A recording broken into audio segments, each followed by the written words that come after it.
और आज मेरे मेहमान हैं मानव संसाधन विकास मंत्री रमेश पोखरियाल निशंक जी। निशंक जी, स्वागत है आपका राज्यसभा टीवी पर और धन्यवाद हमसे बात करने के लिए। सर, सबसे पहले बात करते हैं स्कूलों की, शैक्षणिक संस्थानों की। जो मिनिस्ट्री ऑफ होम अफेयर्स की गाइडलाइंस हैं उसके हिसाब से 31 जुलाई तक स्कूल कॉलेज बंद रहेंगे, लेकिन उसके बाद जो राज्य सरकारें हैं वो अपना अपना प्लान बना रही हैं।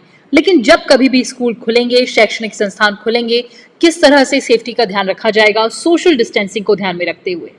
देखिए, जैसे जैसे परिस्थितियाँ दिखेंगी और जहाँ तक स्कूलों को खोलने का विषय है, राज्यों के साथ लगातार परामर्श करके और गृह विभाग के साथ परामर्श करके और स्वास्थ्य विभाग का जो निर्देश है उसका पालन करके हम लोग आगे इसको जब भी खोलेंगे इन दोनों तीनों चीज़ों का ध्यान रखेंगे।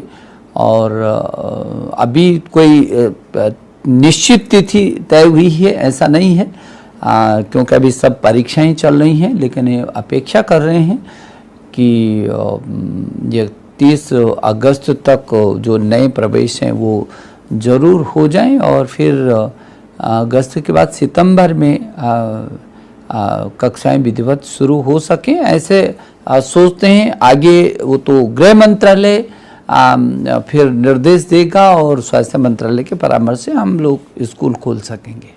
लेकिन सर, एक बड़ा मुद्दा जो अभिभावकों का है कि सत्र शुरू होने से पहले ही जो स्कूल हैं उन्होंने नई एडमिशन फीस की मांग सामने रख दी है।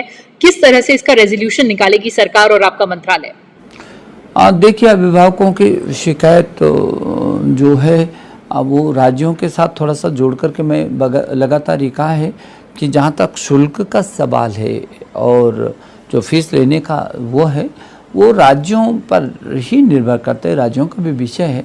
इसलिए मैंने लगातार, जब पीछे के दिनों में भी हुआ, एक तो अध्यापक बोलते थे कि उनको वेतन नहीं मिल रहा है, तो प्रबंधन कहते थे कि उनका शुल्क नहीं आ रहा है, उधर विभाग कहते थे कि पढ़ाई तो हो नहीं रही है तो फिर किस बात का शुल्क है।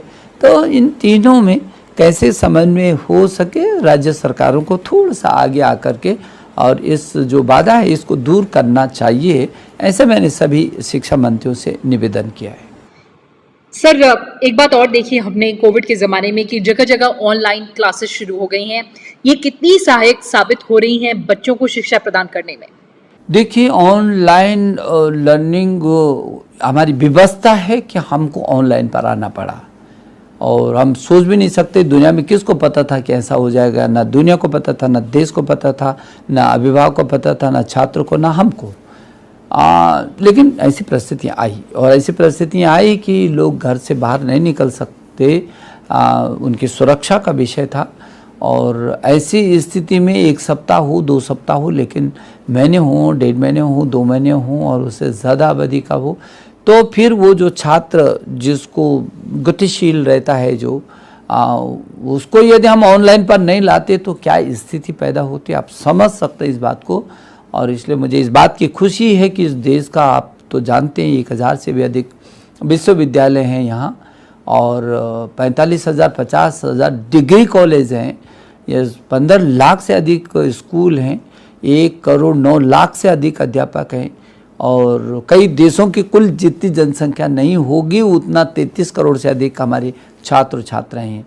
अभी इनकी सुरक्षा की पहली जिम्मेदारी है हमारी कि उनकी सुरक्षा हो, तो उनको घर ही पर वो विक्षुब्ध न हों, वो कठिनाई में न जाएं, वो उनका मनोबल न गिरे, वो अवसाद में जाने की स्थिति में ना आए, अभिभावक परेशान ना हो। इसलिए हम ऑनलाइन पढ़ाई कि ऑनलाइन अध्यापक और अभिभावक दोनों मिलकर के अपने बच्चे को अध्ययन करवाएंगे, ऐसा हम लोगों ने सोचा, विचार किया और उसी आधार पर हम लोग ऑनलाइन पाठ्यक्रम को लाए। मुझे खुशी है कि काफ़ी कुछ कवर किया है, काफ़ी कुछ अभी कवर करना है, क्योंकि हमारा टारगेट अंतिम छात्र तक पहुंचने का है।